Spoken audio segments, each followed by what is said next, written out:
জনগণের টাকা নিয়ে এই বিলাসিতা বন্ধ করতে হবে এবং ঋণ খেলাপিদেরকে ঋণ খেলাপি বলতে হবে। আমরা লজ্জা পাই একই সংসদ একসাথে শেয়ার করার জন্য। আমরা প্রাচীন একটি ভারতের একটা প্রবাদ আছে, এই যে আমাদের একটি সান্ধ্যকালীন সংসদ চলছে, আমাদের মধ্যে একটি আলস্য ঝেঁকে বসেছে, আমরা একটু এখন বিশ্রামের একটা আগ্রহ সৃষ্টি হচ্ছে। এরকম একটা বিশ্রামের সময়ে এক ভারতের প্রাচীন ভারতের একটা প্রবাদ আছে।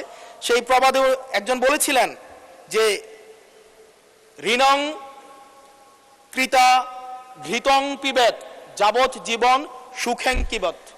অর্থাৎ ঋণ করে প্রয়োজনে ঘি খাও তাইলেও সুখে থাকো, ঋণ করো ঘি খাও, পরের ধনে পুদ্দারি করো, ঋণ করে ঘি খেয়ে জমিদারি করো, তাও ঋণ করো।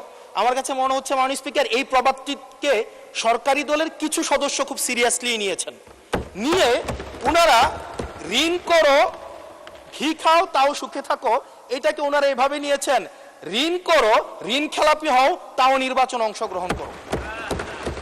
মাননীয় স্পিকার, আমরা দেখলাম এই সংসদে আমরা মাননীয় অর্থমন্ত্রীর কাছ থেকে আমরা কোনো স্পষ্ট কোনো কর্মসূচি আমরা পাই নাই।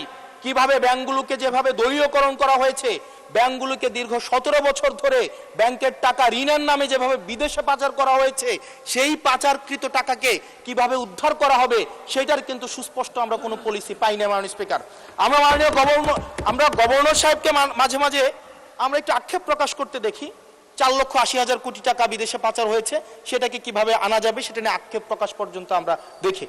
মাননীয় স্পিকার, এই যে ঋণ খেলাপি যারা আছে, নির্বাচনের আগে একটা কমন একটা স্ট্রাকচার, 5 বছর কোনো খোঁজ খবর থাকে না, তফসিলের আগে সেখানে একটু কোর্টে যাবে, কোর্টে গিয়ে ওই ঋণ খেলাপির উপরের এই অর্ডারটার উপরে একটা স্টে দিবে এবং 2% দিয়ে আবার রিশিডিউল করাবে, রিশিডিউল করিয়ে আবার নির্বাচন অংশগ্রহণ করবে বিভিন্ন জায়গা থেকে টাকা পয়সা উঠায়া, এবং আগামী 5 বছর আবার এই ঋণ নিয়ে কোনো ধরনের কোনো খোঁজখবর থাকে না।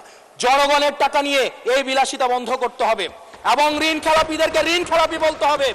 আমরা লজ্জা পাই একই সংসদ একসাথে শেয়ার করার জন্য, কারণ তারা জনগণের টাকা মেরে, যারা জনগণের টাকা ব্যাংক থেকে তুলে নিয়ে ঋণ খেলাপি হয়ে আবার জনগণের প্রতিনিধিত্ব করতে আসে, এই ঋণ খেলাপিদেরকে শাস্তির আওতায় আনতে হবে।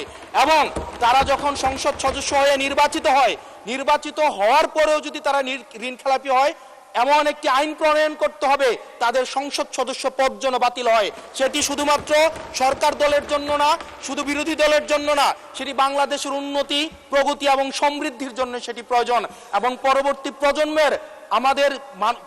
প্রজন্মের কাছে আমাদের দায় মুক্তির জন্য এটি প্রয়োজন। মাননীয় স্পিকার,